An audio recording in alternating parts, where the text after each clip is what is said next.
વાસ પડિયલ ગામ ગ્રુપ અત્યારે અમેરિકાથી એ ગ્રુપ દ્વારા આપણને કરિયાણાની કીટ મળી હતી, જે હું આજે પરચેસ કરીને લઈને આવી છું અને આવતીકાલે મેં એમને કરિયાણાની કીટ માટે બોલાવ્યા છે. તો આપણે એ કીટ આ ગ્રુપ દ્વારા, જે બટિયાવાસ પડિયલ ગ્રુપ અમેરિકા, એ ગ્રુપ દ્વારા આપણે આ કીટ દીકરીને આપવાની છે. પટેલ સમાજનું આ ગ્રુપ છે. આ ગ્રુપ અમેરિકાથી આપણને ઘણું બધું મોટો ફાળો આપ્યો છે આ ગ્રુપ દ્વારા.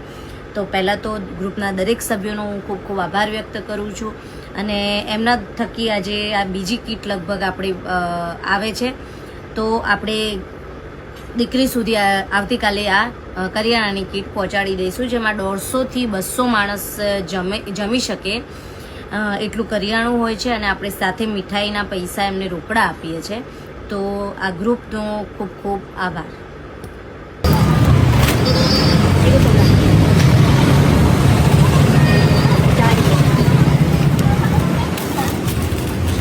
લોટ 10 કિલો આમાં છે, બરોબર? આ લઈ લેવા.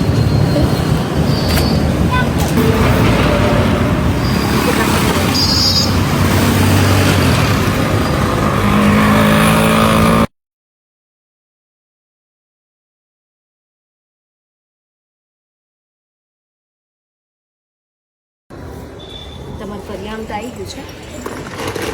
હજુ દીકરીના ફાધર તો એડમિટ છે ને? હા, એડમિટ છે. આજ રજા આપી છે પણ હજુ આપી નથી. એવું છે? હા, અત્યારે આ સિવિલ જ લઈને જાય છે. એવું છે? તો તમે અહીંયાથી રિક્ષા કરી લેજો. હા, રિક્ષા ઉબેર કરી દઈશ ને જતા રહે. અમે તો અહીંયા જ રહીએ છીએ. એવું છે? દીકરી જે ધંધુકાથી આપણા ત્યાં પેકેજ લેવા આવ્યા હતા, એમને આપણે એ કરિયાણું લેવા આવે છે. આપણે એમને કરિયાણું આપી દઈશ. ભાઈ જરા કાઢી દો. હા, બટિયાવાસ પડિયલ, હા, પડિયલ ગ્રુપ તરફથી આજે છે એ એમને મળેલું છે, તો આપણે એમના હસ્તકા આપી દઈએ છીએ. એ બધું છે, કાઢી દો. અહીંયા બહારથી તમને રિક્ષા મળી જશે.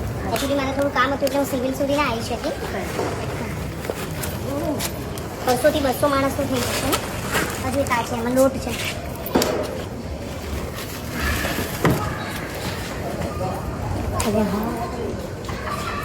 એ નથી,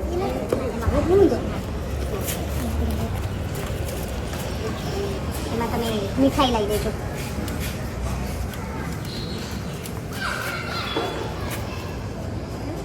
આમાં તમારે જે મીઠાઈ થાય ને એ મીઠાઈ આમાંથી લઈ દેજો, કારણ કે મીઠાઈ શું અત્યારથી હું આપું ને તો તમારે બગડી જાય. એટલે મીઠાઈના પૈસા હું તમને રોકડા આપી દઉં છું.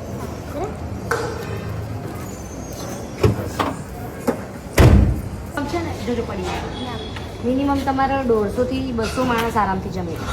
ચાખાણ સુધી મૂક્યું છે કે કદાચ તમારે ચા બનાવી હોય, મહેમાન આવે તો ચા બનાવે ને, તો ચા બી તમારે થઈ જશે, એમ ના કરો પડી જશે. એટલે રમવા દો.